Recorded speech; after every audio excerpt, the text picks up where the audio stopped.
All right, a response video regarding a video of fake Sagans defending his rationalization, for us all being armed to the teeth with assault rifles, and how that's just so, it's really good for our democracy, and, yay America. Yay civilization. That'll make us so much more civilized if we're all walking around with assault rifles.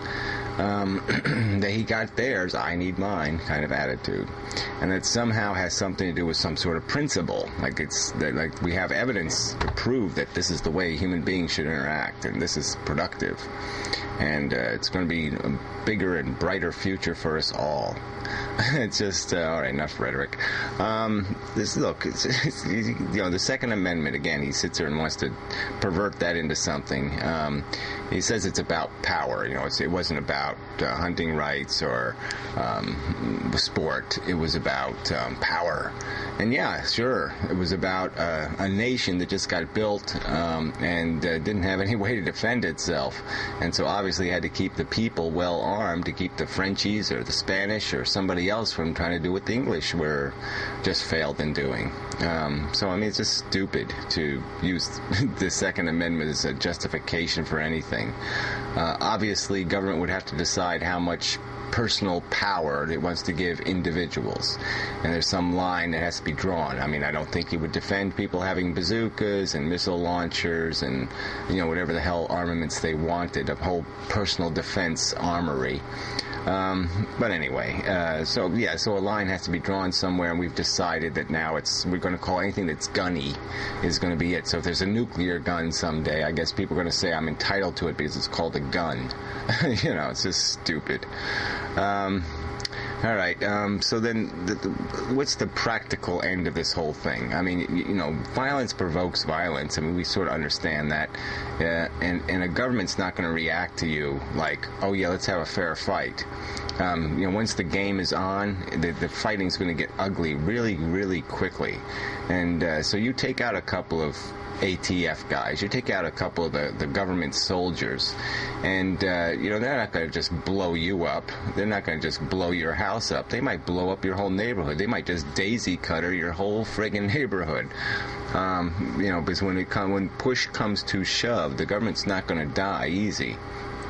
It's going to pull out everything it's got and drop it on you. We see that happen in wars that aren't even on our property. We see the way we act in other countries. Oh, well, that's a little bit inconvenient. Let's daisy cutter it. So don't play a game like you're going to overthrow anything. Secondly, what's the point? We're going to give our civilization to a bunch of revolutionaries who you guys couldn't agree on a flag. You couldn't agree on what flavor frosting to put on your cupcakes. You're not going to agree on a motherfucking thing. All you anti-government people with your stupid fingers and your pointlessness, your pointless contribution to human civilization. What revolution are you going to bring? You're not going to enhance our democracy or enhance our civilization. You're going to accomplish absolutely nothing. The day after the revolution's over, you'll just start shooting each other. We've seen it in history. Look at the biggest bloodbath in American history, the Civil War, per capita. It's just an ugly, horrible mess because a bunch of, jackasses said, no, we're not going to be Americans anymore. We're not going to play by the rules anymore. We lost the election and we don't care. Okay, yes, we can argue whether Lincoln really won and all this other crap. But the war was going to happen one way or another anyway. And, it was a stupid revolution. So what is it? There's nothing to embrace there. And look what it cost. Look what the friggin' cost in terms of productivity and human horror. Because you assholes think you have a right to fight by some other rules. It's just not. It doesn't go anywhere. You're just being so unintelligent not to realize that it's not about your personal rights. It's about civilization. And you either believe that human beings deserve it and are entitled to it, or you concede that you all just want to be fucktarded animals. And if that's all you want to be, you're going to give somebody in the future who's thinking like me every fucking incentive to push the big red button and just blow the whole place to hell. Because you're just proving that we can't be intelligent. We can't act like civilized organisms. We can't fight a fair fight and maybe lose and then come back to fight another day. No, because people like you will just give up and say, oh, I lost, and so now I'm just going to pick up a gun and try to solve the problem that way. It's just really disappointing.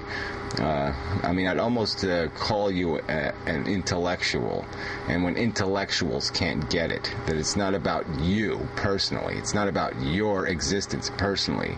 No, it's about how all this consciousness is going to evolve into a future, and what ideas are going to be in its head, and what it's going to aspire to be.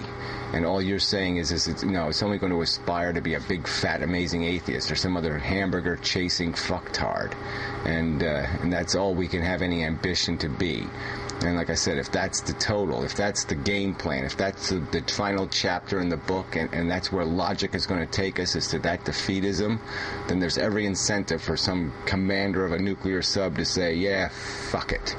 Okay, as soon as the thing starts turning into disgusting and grotesque chaos, it's time to just pull the fucking trigger on the whole fucking game. So in the end, you're going to lose, because some buddy with power is going to play the final card, and your attitude is what made that possible and what makes that probable, because you won't give anything to civilization. So fuck you.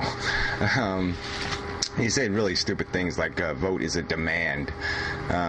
It's not a demand.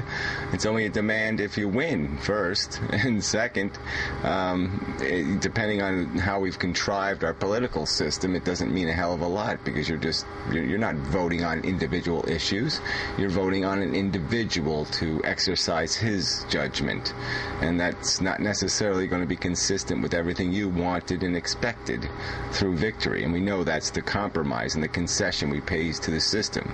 But we can definitely have better democracy, but we're not going to have a better democracy with a bunch of assholes investing their money, their time, their words, their rhetoric in fucking gunplay, and talking about, wow, the F-16, I mean the Q-94 and the Kirklin or the Russian blah blah. I mean, all this. You know how fucking disgusting you guys sound talking about your fucking guns. It's like listen to a bunch of women cackle about the 1967 Barbie doll or something. I mean, puke. That's the best you can do is talk about the range or the aim or the this or the that or how heavy and all the little fancy nuances of your fucking cop killers. It's just really, man, is this disgusting. So anyway, look, the bottom line is you're not going to win the war. As soon as you start to fight the war, as soon as the nation starts falling apart, the nation will try to hold it back together again, and it's going to do it with brutal, harsh force. And so all your little pea shooters aren't going to mean a goddamn thing. When the wrath of the United States Army comes down on your fucking head. So good luck with your bullshit. You're not going to win, and you're definitely part of the problem, not part of the solution. Idiots. Fucking goddamn morons. The fucking human race really is worthless. And generally speaking, we've obviously created a lot of fucktards with arrogance, but not much intelligence.